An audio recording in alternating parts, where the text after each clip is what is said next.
Corinne Kurunziza is learning a new trade, but she doesn't know when she'll be able to put it to use. She's in prison, caught up in Burundi's criminal justice system for a crime that she says she had no choice but to commit. Someone tried to help me by aborting the child. The same person reported me. I was caught and brought to prison. At the age of 14, Corinne was raped. That, indirectly, is why she's in Pimba prison on the outskirts of Bujumbura, the capital city of the Central African nation of Burundi. This is the story of a teenager who was confronted with an impossible choice and ended up facing the prospect of a lifetime of incarceration. When my parents died, I was very small.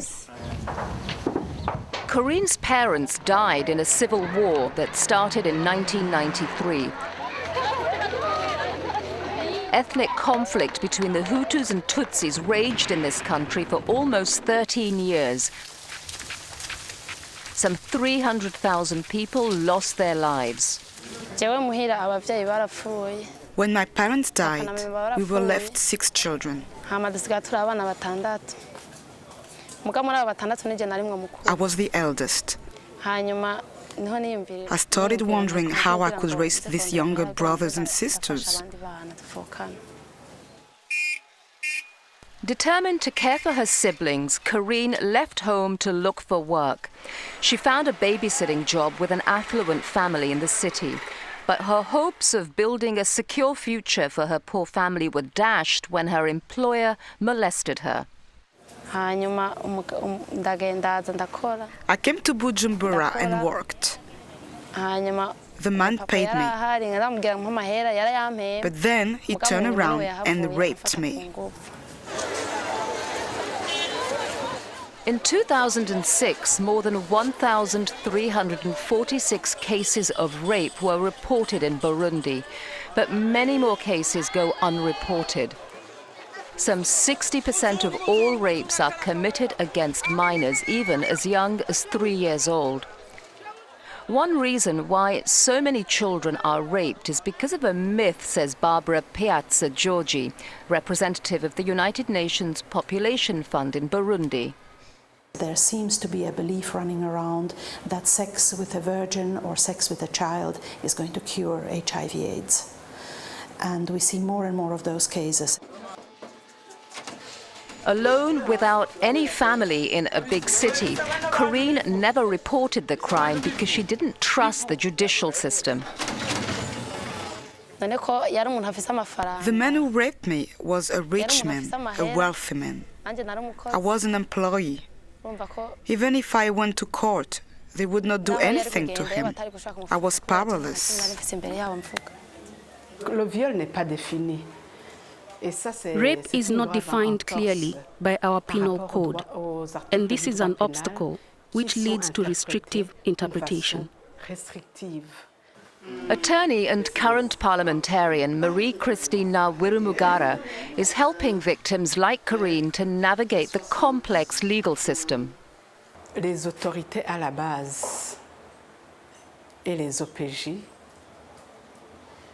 tentent parfois. The authorities and the administrative leaders tend to resolve the issue amicably, which means, culturally, they don't take into consideration the young girl or woman's complaint about being raped.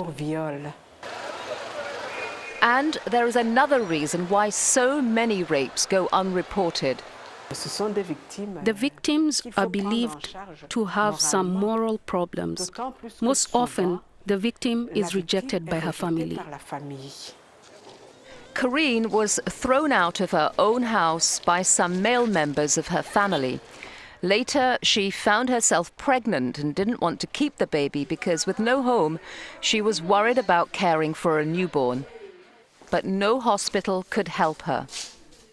Abortion is illegal in this country, even in cases of rape. Her alternative plan, an illegal abortion, got her into trouble with the law. Corinne was arrested and thrown in prison. When I arrived here, I had no legal assistance and I didn't know what to do. I spent 2 whole years without a court hearing. I was called 3 or 4 times. Then I was sentenced to life. A harsh sentence for a young woman who, not so long ago, was a victim of rape.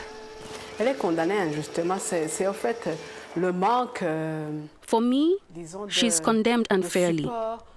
In fact, it is a lack of psychological and legal support which explains this. Normally, we should listen to the victim. Meanwhile, the government is modifying the penalty for rape, says Director General for Gender Affairs, Scholastique Nirumbeba. They are proposing more severe sanctions, but they are also looking at more moral sanctions. A presidential decree reduced Corinne's sentence to 20 years, but a new law specifically targeted to help the elderly might reduce it further. It states that if a prisoner has already served 1/4 of her sentence, she can appeal for early release. Corinne has already served 4 years of her sentence. If her appeal is accepted, she'll be free in just 1 year.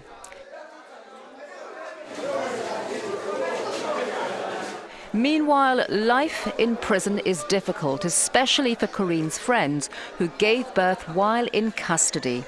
They're serving out their time with babies in hand. Corinne lives for the day when she will finally be able to walk out of the doors of Pimba prison. She's learning any skill that she can use later on, like sewing uniforms and bed covers, to be used by prison inmates. My dream is to go back home, look for my brothers and sisters, and go on farming. There is no point in going back to the city. I want to gather all my brothers and sisters and live with them under one roof.